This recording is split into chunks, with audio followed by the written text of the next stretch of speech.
মুখ সামলে কথা বল। মেহেদিকে নিয়ে আর একটা উল্টাপাল্টা কথা বলবা না। আমার ডিভোর্স লাগবে মানে লাগবে, আর তুমি ডিভোর্স দাও বা না দাও আমি তোমার সঙ্গে কখনো সংসারই করবো।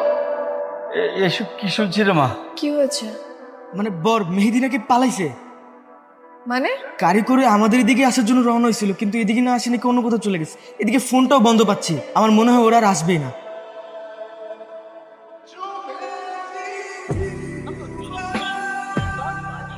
এখন মেয়েটার কি হবে?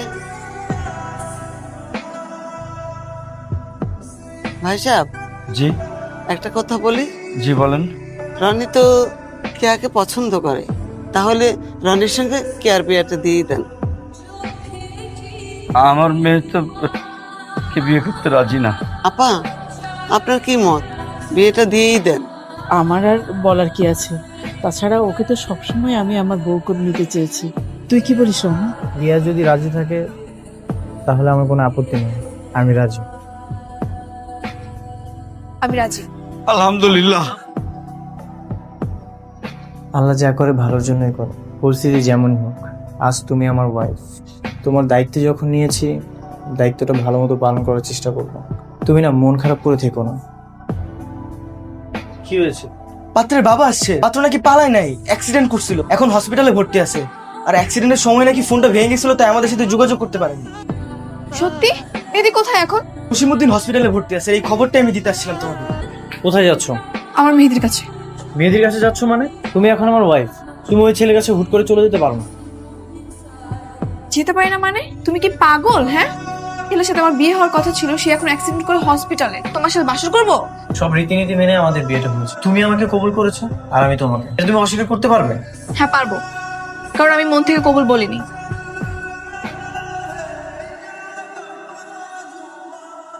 দেখো কে, আমি আসলে আমার ডিভোর্স চাই। মানে আমি কি উর্দুতে কিছু বললাম? মানে ডিভোর্স কেন? আমার চাই মানে চাই। এসব তুমি কি বলছো? এটা কখনো হয় নাকি? বিয়ের একদিনের পরে ডিভোর্স? লোকে শুনলে তো হাসাহাসি করবে। আমার বিয়েটা একটা অ্যাক্সিডেন্ট ছিল। আমি মেহেদিকে এখনো ভালোবাসি আর ওকে বিয়ে করতে চাই। তোমাদের ওটা না ভালোবাসা ছিল না, তোমার সাইড থেকে একতরফা পছন্দ ছিল। তুমি তো মেহেদিকে জোর করে বিয়ে করতে যাচ্ছিলে, তোমাকে পছন্দ করে না। দেখো কে, যা হওয়ার তা তো হয়ে গেছে। আমার ফ্রেন্ড সার্কেল, ফ্যামিলি সবাই জানে তুমি এখন আমার ওয়াইফ। এখন যদি তুমি এমন কিছু করো তাহলে আমার মান সম্মান তো কিছুই থাকবে না। মেহেদি যদি পালিয়ে যেত, ও যদি অ্যাক্সিডেন্টে মারা যেত, তাহলে তো তোমাকে মেনে নিতেই হতো, তাই না?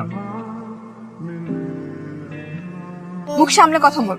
মেহেদিকে নিয়ে আর একটা উল্টাপাল্টা কথা বলবা না। আমার ডিভোর্স লাগবে মানে লাগবে, আর তুমি ডিভোর্স দাও বা না দাও আমি তোমার সঙ্গে কখনো সংসারই করবো না।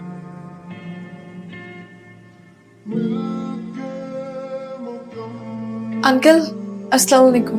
এই কেমন আছো তুমি? এখন একটু ভালো। আঙ্কেল, ডক্টর কি বলেছে? ডাক্তার বলেছে ওর মেজর কোনো প্রবলেম হয়নি, শুধু মাথার ওই স্ক্যাল্প ড্যামেজ হয়ে গেছে, ব্রেনে কোনো আঘাত লাগেনি।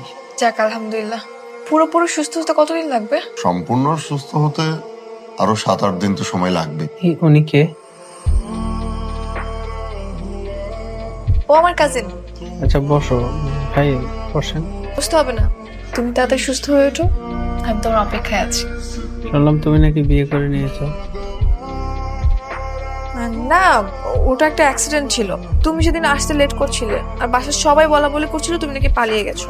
তোমাকে আমি ফোনেও পাচ্ছিলাম, তাই এর আগের বছরটা করে ফেলেছিলাম। সব কি শুনছি রে? কেয়া নাকি তোকে ডিভোর্স দিতে চায়? হ্যাঁ ম্যাম। কি রে, তুই কিছু বলিস নি কেয়াকে? কি বলবো আমি? সংসার করবে কে? আমাদের বলা না বলার কি আছে বলো ভাই?